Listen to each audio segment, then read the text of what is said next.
వి gold trusted gold buyers మీరు తాకట్టు పెట్టిన బంగారాన్ని విడిపించి ఈ రోజు ఉన్న మార్కెట్ ధరకు కొనబడను. అందరికీ నమస్కారం. మొన్న ప్రెసిడెంట్ ట్రంప్ స్వేరింగ్ ఇన్ తర్వాత అండ్ అంతకుముందు ఆయన హయాం రాబోతోంది అని తెలియగానే కూడా అందరి మనసుల్లో చాలా ప్రశ్నలు వచ్చేసాయి. ట్రంప్ విధానాలు మళ్ళీ కఠినతరం కాబోతున్నాయా, భారతీయ విద్యార్థులకి ఏమిటి పరిస్థితి, మరి యుఎస్ యూనివర్సిటీస్ మూసుకుపోతున్నాయా అని చెప్పి ఇవాళ ఓవర్సీస్ ఎడ్యుకేషన్ గురించి మాట్లాడుతున్నాం with very well known expert Videsh consults Sainath గారు ఇస్ బ్యాక్ విత్ అస్. ముఖ్యంగా ట్రంప్ విధానాలు యుఎస్ వెళ్ళడానికి భారతీయ విద్యార్థులపై ఏం ఎఫెక్ట్ చూపించబోతున్నాయి, మరి ఆల్టర్నేటివ్స్ ఏమిటి అన్నీ అడిగి తెలుసుకుందాం. Sainath garu, thank you so much, welcome back అండి. It's my pleasure madam, thank you. Trump కూడా వెల్కమ్ బ్యాక్ అని చెప్పాలా లేదా అర్థం కావట్లేదు. బికాజ్ ఆల్రెడీ రావడం మనకి బర్త్ రైట్ సిటిజన్షిప్ వద్దని తీసేయడంతో పాటు చాలా విధానాలు ఆయన ప్రవేశపెడతారు. వాట్ అబౌట్ స్టూడెంట్స్ అండి? సో ఇది ఖచ్చితంగా యాక్చువల్గా ఏంటంటే ఒక matter of very serious concern అండి. ఇప్పుడు ఏమైందంటే గతంలో కూడా మనం ఇప్పుడు ట్రంప్ 2.0, అవును. సో మనం దీనికంటే ముందు 10 years చూసుకుంటే 2017 to 21 ఆ రోజుల్లో ఏంటంటే అమెరికాకు వెళ్ళడమే చాలా కష్టం అన్న ఒక రియాలిటీ ఉండింది. ఆ తర్వాత బైడెన్ ఎప్పుడైతే వచ్చారో అప్పుడు మనకి ఏంటంటే తెలుగు వాళ్ళకి ఇండియన్స్కి ముఖ్యంగా వీసాలు అనేది యాక్చువల్గా 22, 23, 23, 24 ఈ 2 సంవత్సరాల్లో అమెరికా ఇచ్చిన వీసాలు ప్రపంచంలో ఈ దేశం ఇవ్వాల. ఓహో, అన్ని వీసాలు వచ్చాయి. అంటే అప్రాక్సిమేట్లీ మనకి ఒక 23, 24 ఎగ్జాంపుల్ తీసుకుంటే 3,31,000 మందికి ఇండియన్స్కి అమెరికా F1 వీసాలు జారీ చేసింది. సో ఇంత పెద్ద మొత్తంలో మన స్టూడెంట్స్ వెళ్ళడం చాలా ఆనందదాయకం. అయితే ఇప్పుడు ఏమైపోయిందంటే అమెరికా ఫస్ట్ అనేది నినాదం, అంటే రిపబ్లికన్ మెంటాలిటీ కదా, ఇది డెమోక్రాటిక్ వేరు, రిపబ్లిక్ వేరు. సో ఈ రిపబ్లికన్ మెంటాలిటీ ఇప్పుడు ట్రంప్ అని కాదు, ఆ పార్టీ వాళ్ళు ఎవరు వచ్చినా కూడా ఉదాహరణకి వీళ్ళ మైండ్ సెట్ ఎంతసేపు కూడా ఏంటంటే ఫస్ట్ మా వాళ్ళకి భోజనం దొరకాలి, అవును, మా వాళ్ళు భోజనం దొరకగా మేము వండుకోలేదు అంటే వేరే వాళ్ళు వచ్చి వండాలి. Right. So this is the idea of the Republican mind set. అవును. సో ఇక్కడ ఏమైపోయిందంటే మన వాళ్ళు ఇంతమంది వచ్చేటప్పటికి అక్కడ కూడా ఏంటంటే అది ఒక లోకల్స్కి అది మింగుడు పడట్లా. ఇప్పుడు మన వాళ్ళు వెళ్ళిన వాళ్ళు కూడా చాలా హ్యాపీగా మంచి జాబ్స్ చేస్తున్నారు. H1Bలు, ఆ H1B వచ్చిన తర్వాత యావరేజ్ శాలరీ వచ్చి $70,000 సంవత్సరానికి వాళ్ళ ఆదాయం ఉంటే మన తెలుగు వాళ్ళకి సగటున $1,00,000 నుంచి $130,000 ఉంటుంది. అవును. సో అది వాళ్ళకు కడుపు మంట. ఇప్పుడు ఏమైందంటే దీన్ని ట్రంప్ వచ్చేటప్పటికి ఎందుకు వాళ్ళే చేయాలి, మన వాళ్ళు చేయలేరా? అవును. సో వాళ్ళంటూ లేకపోతే అప్పుడు మన వాళ్ళకి అవకాశాలు వస్తాయి కదా. సో ఇదొక వాళ్ళ రాడికల్ మైండ్ సెట్ అనే వర్డ్ మనం వాడచ్చో లేదో తెలియదు కానీ but this is the mindset of the present government there. Right. So దీని విషయంలో వచ్చినప్పుడు స్టూడెంట్స్కి ముఖ్యంగా ఇంపాక్ట్ వచ్చేది ఏంటంటే మనకి అమెరికా చదువులు అంటే అది ఆషామాషిగా అయ్యేది కాదు. అంటే ఎవరికైతే స్టూడెంట్కి 100% స్కాలర్షిప్ వస్తుందో వాళ్ళకి వెళ్ళడంలో ఎటువంటి ఇబ్బంది లేదు. అయితే స్టూడెంట్స్కి చాలా మటుకు ఏంటంటే సొంతగా మనం డబ్బులు పెట్టుకోవాలి. కరెక్ట్. ఇది ఇప్పుడు అమెరికా I-20 ఇచ్చినప్పుడు I-20 ఫామ్లో క్లియర్గా ఉంటుంది, ఇది మీ ఫీజు నిమిత్తం ఎంత అవుతుంది, లివింగ్ ఎక్స్పెన్స్ ఎంత అవుతుంది, మొత్తం ఓవరాల్గా మీకు 50 నుంచి 70 లక్షల రూపాయలు మీకు సుమారుగా ఖర్చు వస్తుంది అనేది మనం చూపించి అది మనం కాన్సులేట్లో అది ప్రజెంట్ చేస్తేనే వీసా ఇస్తారు. అవును. సో ఇంతవరకు అందరికి బాగానే జరుగుతోంది. కానీ వాస్తవానికి రియాలిటీ వచ్చేటప్పటికి ఏమవుతుందంటే మనకు 190 మంది స్టూడెంట్స్కి ఒక first semester or second semester వరకు మనం ఫండ్స్ అరేంజ్ చేసుకోవడం ఆర్ ఎడ్యుకేషన్ లోన్ ద్వారా తీసుకోవడం. అక్కడ వెళ్ళిన తర్వాత మనం ఆటోమేటిక్గా అక్కడ దొరికే పార్ట్ టైమ్స్ ద్వారా మన లివింగ్ ఎక్స్పెన్సెస్ కవర్ చేసుకుంటూ బ్యాలెన్స్ ఫీజు కూడా మనం క్లియర్ చేస్తాం. సో ఇది ఎవరికైనా కూడా తంబు రూల్ ఏంటంటే ఇలాగనమాట అమెరికా అంటే ఇది. ముందు రూల్స్ ఎలా ఉండేవి, బయట పనిచేయచ్చా ఆఫ్ క్యాంపస్? ముందు రూల్స్ కూడా యాక్చువల్గా బయట చేయకూడదు, కాకపోతే బైడెన్ టైంలో ఎలా ఉండిందంటే దాన్ని చూసి చూడనట్టుగా వ్యవహరించేవారు. సో దానివల్ల ఏమైందంటే చాలా మందికి ఆ వెసులుబాటులో వాళ్ళు actual they use to do అని లైక్ ఆయిల్ కానీ గ్యాస్ కానీ లేకపోతే మన గ్యాస్ స్టేషన్స్లో కానీ సూపర్ మార్కెట్స్లో ఇలాంటి చోట్ల చేసేవాళ్ళు తెలుగు పిల్లలు. అయితే వాస్తవానికి అమెరికాలో $15 రావాలంటే వీళ్ళకి $10 ఇచ్చేవారు. It was okay. అయితే ఇప్పుడు ఎలా అయిపోయిందంటే ఇప్పుడు ఆ వర్క్ చేస్తుండగా ఎవరైనా నిఘా సంస్థలు వచ్చి వాళ్ళని పట్టుకుంటే వాళ్ళని నేరుగా డిపోటేషన్ ఆర్ డిపోటేషన్ మించి క్యూబాలో ఉన్నటువంటి వాళ్ళకు ఒక స్పెషల్ జైలు ఉంది, 30,000 మంది పెట్టగలిగే కెపాసిటీ తోటి. సో వాటిల్లో పంపుతారు అనే ఒక సంకేతాలు బాగా బలంగా వచ్చాయి. అంటే బేసిక్గా మీరు ఇంకా పప్పులు ఉడకవు, కంప్లీట్గా you have to go by the rule book అని చెప్పి పెట్టేశారు. అబ్సల్యూట్లీ. సో మనం లాఫుల్గా మనం ఉండి మనం ఆల్రెడీ ఫైనాన్షియల్గా ధనికంగా ఉండి పర్లేదు, మనకి 2 ఏళ్ళు పార్ట్ టైం జాబ్ లేకపోయినా పర్లేదు, మన ఫీజు మనం సొంతగా అరేంజ్ చేసుకోగలుగుతాము అనుకుంటే కనుక ఖచ్చితంగా ఈరోజు కూడా అమెరికా ఒక మంచి దేశం అండి. Very very good. Yes. And but ఇక్కడ టెక్నికల్ కోర్సెస్లో ఎస్పెషల్లీ ఉన్న వాళ్ళకి గ్రీన్ కార్డ్ రూట్ కూడా సుగమం చేస్తాం అన్నట్టు కూడా ఒక సంకేతం వినిపించింది. అవును. సో బేసికలీ మనం ఏం చేస్తున్నాం, ట్రంప్ ఐ థింక్ ఫిల్టర్ చేసేసి అత్యవసరం అనుకున్న వాళ్ళకి కోర్సెస్, ఆ కోర్సెస్కి సంబంధించిన వాళ్ళకి మాత్రమే ఈజీ చేసి మిగతా వాళ్ళకి బాగా టఫ్ చేస్తున్నట్టు అనిపిస్తుంది. ఎగ్జాక్ట్లీ అండి. ఇప్పుడు ఈ ఫిల్టర్లో ముఖ్యమైన కారణం ఏంటంటే వాళ్ళకి ఆ లోకల్స్కి ఉద్యోగాలు ఇవ్వాలి అంటే ఫస్ట్ బయట నుంచి వీళ్ళు ఏదైతే లోకల్స్ చేయగలుగుతారో వాటన్నిటికీ మనకి ఇబ్బంది అవుతుంది. అవును. ఏవైతే ఆర్టిఫిషియల్ ఇంటెలిజెన్స్, కంప్యూటర్ సైన్స్, భగవంతుడు ఈ రోజు కూడా మన తెలుగు వాళ్ళు దాంట్లో నిష్ణాతులే. అవును. కానీ అది ప్రాబ్లం కాదు. సో వాళ్ళు అక్కడ వెళ్ళిన తర్వాత H1B చేయడం ఇవన్నీ పెద్ద కష్టం కాదు. ఎందుకంటే H1Bకి సంబంధించి ఇప్పటివరకు ట్రంప్ ఎటువంటి విపరీతమైన సంకేతాలు ఏమి ఇవ్వడం జరగలేదు. కాబట్టి let us hope for the best and it will still remain the same.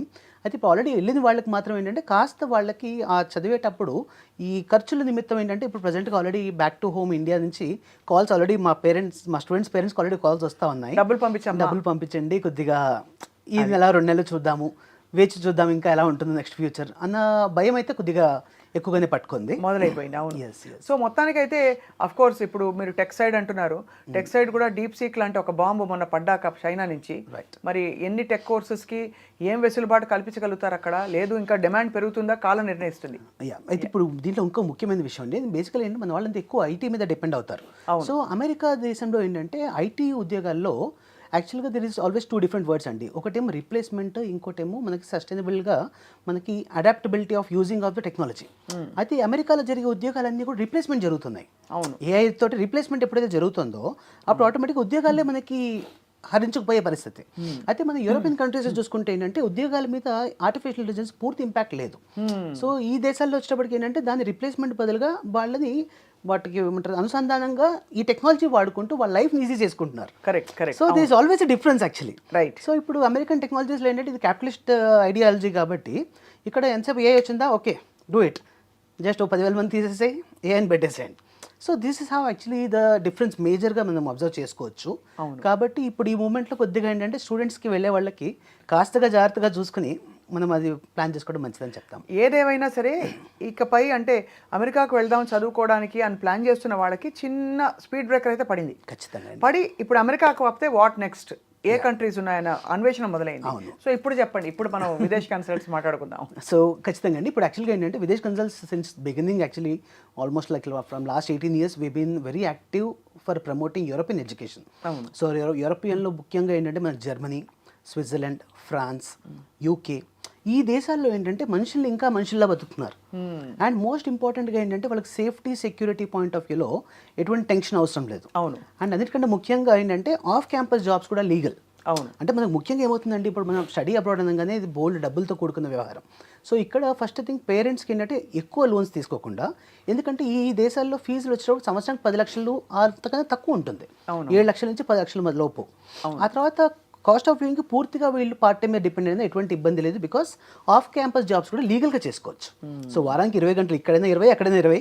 ఇంకా జర్మనీ లాంటి దేశాల్లో 24 గంటలు చేసుకోవచ్చు. ఒక ₹4 ఎక్కువనే వాళ్ళకి సేవింగ్స్ చేస్తూ ఒక 1.5 year వాళ్ళు ఫీజు కట్టుకోగలిగితే మిగతాదంతా కూడా వాళ్ళు అక్కడే ఆన్ చేసుకుని అక్కడే చేసుకోగలుగుతారు. రైట్. తర్వాత ఇంకొక ముఖ్యమైన విషయం ఏంటంటే వీళ్ళకి ఇక్కడ ఉద్యోగ అవకాశాలు అండి. మనకేంటంటే ఇవన్నీ టెక్ బేస్డ్ కంట్రీస్. సో ఈ టెక్ బేస్డ్ కంట్రీస్లో మన వాళ్ళకి ఏంటంటే ఐటీకి వాళ్ళకి చాలా జాబ్ స్కోప్ ఎక్కువగా ఉంది. ఇప్పుడు మాకు ఇన్ని ఇయర్స్ ఆఫ్ ఎక్స్పీరియన్స్లో నేను ఇప్పటివరకు ఎవరినైతే ఆల్రెడీ స్విట్జర్లాండ్ కానీ, జర్మనీ కానీ, ఇటలీ కానీ పంపించున్నామో వీళ్ళు ఇక్కడ ఎంఎస్ చేశాక నాకు అక్కడ జాబ్ రాలేదు, నేను తిరిగి వస్తున్నాను అన్న సందర్భాలు లేవు. అవును. సో బికాజ్ ఎక్కడైనా ఐటీలో జాబ్స్ అనేది అమెరికాలో అయినా అదే జాబ్ చేయాలి, ఇక్కడైనా అదే జాబ్ చేయాలి. అయితే ఇక్కడ అవకాశాలు ఎక్కువ అండ్ కాంపిటీషన్ తక్కువ. రైట్. సో ఇక్కడ ఏంటంటే 3 లక్షల మంది వీసాలకైతే ఇవ్వలేదు ఇక్కడ. సో ఆబ్వియస్లీ ఇక్కడ ఇంకా ఆ గ్యాప్ ఉంది. ఆ గ్యాప్ని ఈ టైంలో యూజ్ చేసుకుంటే వీళ్ళకి నీష్ మార్కెట్లోకి వీళ్ళు ఎంటర్ అవ్వగలుగుతారు. రైట్. ఏ కోర్సెస్ ఈ యూరోపియన్ కంట్రీస్లో బాగా పాపులర్ అవుతున్నాయి? ఇప్పుడు అమెరికా అనగానే మీరు అన్నట్టుగా ఐటీ కోర్సెస్ ఎక్కువ ఉంటాయి. కాకపోతే బహుశా ఇప్పుడు కొత్తగా పుంజుకుంటున్న మరి ఇతర కోర్సులు కూడా కొన్ని అండర్ గ్రాడ్ లెవెల్లోనే చాలా మంది వెళ్తున్నారు. But for either undergrad or even grad school, what is a good stream of education? Stream of education ఏంటంటే మనకి యూరోపియన్ కంట్రీస్లో ఎప్పుడు కూడా అనాదిగా వాళ్ళది it's not just only IT. So IT ఏంటంటే ముఖ్యంగా అమెరికాలో ఎక్కువగా ఐటీ కానీ, బట్ వేరేస్ యూరోపియన్ కంట్రీస్లో IT is one of the prominent field. దాన్ని అలా ఉంచుతూనే మెకానికల్, ఎలక్ట్రికల్, ఎలక్ట్రానిక్స్, తర్వాత బయోటెక్నాలజీ, లైఫ్ సైన్సెస్, ఫార్మసీ, తర్వాత నెక్స్ట్ మేనేజ్మెంట్, ఈ అన్ని ఫీల్డ్స్కి కూడా ఈ దేశంలో ఎక్కువ అవకాశాలు ఉంటాయి. Because when we talk about a country, ఇక్కడ ఉన్న మెయిన్ ప్లస్ పాయింట్ ఏంటంటే ఒక స్టూడెంట్కి ఉదాహరణకు ఒక జర్మనీ వీసా వచ్చింది, లేకపోతే స్విట్జర్లాండ్ వీసా వచ్చింది. ఆ వీసా వాళ్ళకి మరొక 26 దేశాలకి వీసా అవుతుంది. రైట్. ఇప్పుడు అమెరికాలో టెక్సస్ వీసా వస్తే కాలిఫోర్నియాకి ఎలా అయితే వెళ్ళొచ్చో, అలాగే ఇప్పుడు జర్మనీ వీసా వస్తే వాళ్ళు స్విట్జర్లాండ్ కానీ, ఫ్రాన్స్ కానీ, స్పెయిన్ కానీ ఏ కంట్రీకైనా వాళ్ళు వెళ్ళి జాబ్ చేసుకోగలుగుతారు. సో ఈ వెసులుబాటు వల్ల ఏమవుతుందంటే those they study in one country, they are automatically having employability option with 27 countries. Okay, అంటే కానీ ఎంప్లాయబిలిటీ ఆప్షన్ ఉన్నప్పటికీ ఎంప్లాయ్మెంట్ అంత ఉందా అని? ఖచ్చితంగా అండి. ఇప్పుడు యాక్చువల్గా ఎంప్లాయబిలిటీ రేషియో చూసుకుంటే మనకి లెస్ దెన్ 3% అండి. చాలా దేశాల్లో కంపేర్ చేస్తే, మన అమెరికాతో కంపేర్ చేసినా కూడా యూరోపియన్ కంట్రీస్లో ముఖ్యంగా Germany or France or Switzerland ఇవి ఎంప్లాయబిలిటీ రేట్లో 97% ఉన్నాయి, which is like top among the world's this thing. తర్వాత ఇంకోటి ఎంప్లాయ్మెంట్ సెక్యూరిటీ అండి. ఎంప్లాయ్మెంట్ రావడం ఒకటి, దాన్ని నిలదొక్కుకోవడం ఒకటి. అవును. ఈ నిలదొక్కుకోవడం విషయంలో ఏంటంటే అమెరికాలో ఏంటంటే మనకి ఏదైనా రోజు పింక్ స్లిప్ ఇచ్చేయచ్చు. అది ఇచ్చినప్పుడు ఆబ్వియస్ క్యాపిటలిస్టిక్ ఐడియా కాబట్టి దాంట్లో అది అలౌడ్. బట్ వేరేస్ ఇక్కడ యూరోపియన్ కంట్రీస్లో ఏంటంటే once you are working for 6 months in any company, you are part of a social security member. ఓహో. సో ఆ మెంబర్ అయినందువల్ల unless company gets laid off, company పూర్తిగా తీసేస్తే తప్ప ఎంప్లాయీని తీసే అవకాశం వాళ్ళకి లేదు. And if at all they have to do, they have to compensate with 18 months of salary right, without any proper reason. కాబట్టి ఇక్కడ ఏంటంటే ఉద్యోగం మీద వాళ్ళకు ఉండే ఒక భరోసా ఎక్కువ. అంటే ఇక్కడ మన గవర్నమెంట్ జాబ్ వస్తే ఎంత రిలాక్స్గా ఉంటామో, యూరోపియన్ కంట్రీస్లో ఏ జాబ్ వచ్చినా కూడా అంత రిలాక్స్గా ఉండొచ్చు. అది యా. సో బేసికలీ ఇప్పుడు మరి యూరోపియన్ కంట్రీస్లో యూనివర్సిటీ స్కెడ్యూల్స్ ఎలా ఉంటాయండి? సో సెమిస్టర్ సిస్టమ్ కాబట్టి yeah, what is the normal time ఎక్కువ అక్కడ ఆ దేశాలకు వెళ్ళి? సో ముఖ్యంగా ఏంటంటే ఇంటేక్స్ వచ్చి మనకి 2 ఇంటేక్స్ ఉంటాయండి. ఇప్పుడు ప్రజెంట్గా మార్చ్ ఇంటేక్, ఆ తర్వాత కమింగ్ సెప్టెంబర్ ఇంటేక్. అయితే కొన్ని యూనివర్సిటీస్లో మనకు మే ఇంటేక్ అండ్ జూన్ ఇంటేక్ కూడా ఉన్నాయి. సో ఇక్కడ ఏంటంటే ఎంట్రీ అనేది ఇబ్బంది కాదు. తర్వాత రెండో థింగ్ ఏంటంటే ఇక్కడ వీళ్ళకి ఎంఎస్ చేసేటప్పుడు ఎడ్యుకేషన్ స్టాండర్డ్ కూడా ఏంటంటే మనకి అమెరికా కంటే బెటర్ ఎడ్యుకేషన్ స్టాండర్డ్ ఎక్స్పెక్ట్ చేయొచ్చు. అండ్ అంతా ఇంగ్లీషే, ఏ కంట్రీ అయినా కూడా ఇంగ్లీష్. సో మొత్తం all tech courses or any course management ఏది తీసుకున్నా కూడా అన్నీ పూర్తిగా ఇంగ్లీష్లో ఉంటాయి. కాబట్టి వీళ్ళకి ఏంటంటే చక్కగా ఎడ్యుకేషన్ ఇంగ్లీష్లో అవుతుంది. ఆ తర్వాత వీళ్ళకి పోస్ట్ స్టడీ వర్క్ రావడం జరుగుతుంది. అండ్ డ్యూరింగ్ స్టడీస్ కూడా వీళ్ళకి ఏంటంటే స్టడీస్తో పాటుగా కంపల్సరీ ఒక 6 months ఇంటర్న్షిప్ చేయాలి. సో ఇంటర్న్షిప్ చేసినప్పుడు ఏంటంటే వీళ్ళ ఎడ్యుకేషన్ 18 months చేస్తూనే ఒక 6 months లాస్ట్లో వాళ్ళు ప్రాజెక్ట్ వర్క్ ఏదో కంపెనీలో చేయడం వల్ల కొంచెం వీళ్ళకి ఎక్స్పీరియన్స్ వస్తుంది, ఇన్కమ్ కూడా వస్తుంది, చాలా హెల్ప్ అవుతుంది. ఇన్కమ్ కంటే ఎక్కువగా వీళ్ళకి ఏంటంటే ఒక కంపెనీలో ఒక బెరుకుతనం ఉండదు. అంటే వెళ్ళినప్పుడు ఓహో ఇదే కదా, ఇది చూసుకుంటే మేనేజర్ని ఎలా మాట్లాడాలి, తర్వాత ఇక్కడ this is the expectation of a client and employer, so ఎలా ఉంటుంది, ఇవన్నీ కూడా వీళ్ళు ఆల్రెడీ ఒక 6 నెలలు అక్కడ క్షుణ్ణంగా అనుభవించడం వల్ల వాళ్ళకి ఏమవుతుందంటే ఆ తర్వాత వీళ్ళు ఉద్యోగం వెతుక్కోవడానికి టైంలో automatic they have 6 months experience. So they will be the best resource for the companies who can easily crack the job అనమాట. రైట్. ఒకవేళ అలా వచ్చినా కూడా వాళ్ళని కూడా అబ్జర్వ్ చేసుకోవడం అండ్ వాళ్ళతో పాటు బహుశా అంటే ఈ వెసులుబాటు అన్ని ఫీల్డ్స్లో స్ట్రీమ్స్ ఆఫ్ ఎడ్యుకేషన్లో ఉందండి? ఖచ్చితంగా అండి. అన్ని మాస్టర్ ప్రోగ్రాంలో ఇది ఇన్బిల్ట్గా ఉండేది. బ్యాచిలర్ ప్రోగ్రాంలో కూడా ఈ 6 months ఇంటర్న్షిప్ అనేది కంపల్సరీ మాడ్యూల్. ఇంకా యూకే లాంటి కంట్రీలో తీసుకుంటే యూకేలో ఏమవుతుంది, చదువు వచ్చినప్పుడు 1 year మాస్టర్స్, ఆ తర్వాత 1 year మనకి ఇంటర్న్షిప్. ఈ 2 ఏళ్ళు చేస్తేనే వాళ్ళకి కోర్స్ కంప్లీట్ అవుతుంది. అవును. సో టెక్నికల్గా వాళ్ళకి తెలియకుండానే వాళ్ళకి ఒక సంవత్సరం సివిలో ఎక్స్పీరియన్స్ ఏర్పడుతుంది. సో ఆబ్వియస్లీ 6 నెలల కంటే సంవత్సరం ఇంకా బెటర్ కదా. అండ్ మీరు అనేది ఈ డిగ్రీలన్నీ కూడా, ఈ మాస్టర్స్ ప్రోగ్రామ్స్ అన్నీ కూడా certification is valid in various countries through out the world. And ఇందులో మీకు స్పెసిఫిక్గా ఏదైనా కంట్రీని మీరు ప్రత్యేకంగా రికమెండ్ చేస్తున్నారా in terms of ideal living conditions కావచ్చు, సేఫ్టీ కావచ్చు? ఇప్పుడు పిల్లల్ని ఇక్కడ నుంచి పంపాలంటే అమెరికా అంటే మీరు కేకేస్తే ప్రతి 10 మందిలో 2 తెలుగు వాళ్ళు కనిపిస్తారు. అవును. బట్ ఈ యూరోపియన్ కంట్రీస్లో పరిస్థితి ఎలా ఉందండి? ఇప్పుడు యూరోపియన్ కంట్రీస్లో కూడా ఏంటంటే చాలా మటుకు awareness, thanks to the social media and ఇది చాలా మందికి అవేర్నెస్ బాగా పెరిగింది. సో ఈ రోజు ఏంటంటే ఇటలీ, జర్మనీ, స్విట్జర్లాండ్, యూకే ఈ 4 దేశాలు కూడా స్టూడెంట్స్ చాలా ఆసక్తి చూపిస్తున్నారు. ఈ 4 బ్యూటిఫుల్ కంట్రీస్ అండి అన్ని, అసలు ఆసమ్ ప్లేసెస్. యాక్చువల్లీ వాళ్ళకి ఏంటంటే డ్యూరింగ్ దిస్ స్టడీస్ టైంలో కూడా వాళ్ళు చాలా బెస్ట్ ప్లేసెస్లో ఉంటారు. దాంతోపాటు మేజర్గా ఏంటంటే ఇక్కడ ఈ 4 దేశాల్లో కూడా మనుషులు ఇంకా మనుషులుగా ఉన్నారు. అంటే ఉరుకులు పరుగులు కాకుండా ప్రశాంతంగా ఒక మనిషి ఎదురుపడ్డప్పుడు హాయ్ అని చెప్పడం ఇంకా కల్చర్లో ఇంకా ఉంది. సో ఇలాంటి మంచి ప్లేసెస్లో ఉన్నప్పుడు వీళ్ళకి ఏంటంటే పీస్ఫుల్ లివింగ్ ఒకటి, ఆ తర్వాత క్వాలిటీ ఆఫ్ లైఫ్ ముఖ్యంగా ఈ 4 దేశాల్లో కూడా వీళ్ళకి ఎడ్యుకేషన్ స్టాండర్డ్స్ బాగుంటాయి. అండ్ ముఖ్యంగా ఏంటంటే వాళ్ళకి సేఫ్టీ సెక్యూరిటీలో ఈ గన్ కల్చర్స్ ఇలాంటివి ఉండవు. So obviously they are absolutely at home, so కంఫర్టబుల్గా ఉండొచ్చు. అండ్ ఇండియాకి కూడా మన జర్నీ టైం చూసుకున్నా కూడా అమెరికాకి 24 hours జర్నీ పడుతుంది. బట్ వెరస్ ఇక్కడ 8 to 10 hours మనం ఫ్లై అయిపోవచ్చు, సింగిల్ ఫ్లైట్లో ముగించేసేయచ్చు. ఎస్. ఓవరాల్గా ఇప్పుడు ఎంతమంది తెలుగు విద్యార్థులు ఉన్నారండి ఇక్కడ ఈ కంట్రీస్లో? ఇప్పుడు అప్రాక్సిమేట్లీ మన యూరోపియన్ కంట్రీస్ ఎగ్జాంపుల్ జర్మనీ తీసుకుంటే జర్మనీకి లాస్ట్ ఇయర్ 70,000 మంది అప్లికేషన్ చేయడం జరిగింది. అండ్ యూకే చూసుకుంటే అది కూడా ఆల్మోస్ట్ 70,000 మంది. తర్వాత ఇటలీకి దాదాపు ఒక 16,000 మంది స్టూడెంట్స్ అప్లై చేయడం జరిగింది. స్విట్జర్లాండ్ కొంత నెంబర్స్ తక్కువ ఉన్నా కూడా యాక్చువల్గా ఎక్కువ అవకాశాలు స్విట్జర్లాండ్లో కూడా ఉన్నాయి. విచిత్రం చాలా, స్విట్జర్లాండ్ లాంటి అందమైన కంట్రీలో ఎవరు వద్దనుకుంటారు, ఎందుకు వద్దనుకుంటారని ఇంకా అవగాహన లేకంటారా? మెయిన్గా అవగాహన లేకండి. మీకు ఏమవుతుందంటే స్విట్జర్లాండ్ వచ్చేప్పటికి పబ్లిక్ యూనివర్సిటీస్, ప్రైవేట్ యూనివర్సిటీస్ రెండు ఉంటాయి. సో చాలా మందికి ఏంటంటే పబ్లిక్ యూనివర్సిటీలో రాదు అనుకుంటారు, ప్రైవేట్ యూనివర్సిటీని ఎఫర్ట్ చేయలేదు అనుకుంటారు. ఈ రెండు అపోహలే. సో అడగండి అమ్మ కూడా అన్నం పెట్టదు. ఇటువంటి పబ్లిక్ యూనివర్సిటీస్ ఇంత టాప్ యూనివర్సిటీ అడ్మిషన్ రావాలంటే అప్లై చేయాలి. అప్లై చేయడానికి విదేశ్ కన్సల్స్ ఉంది.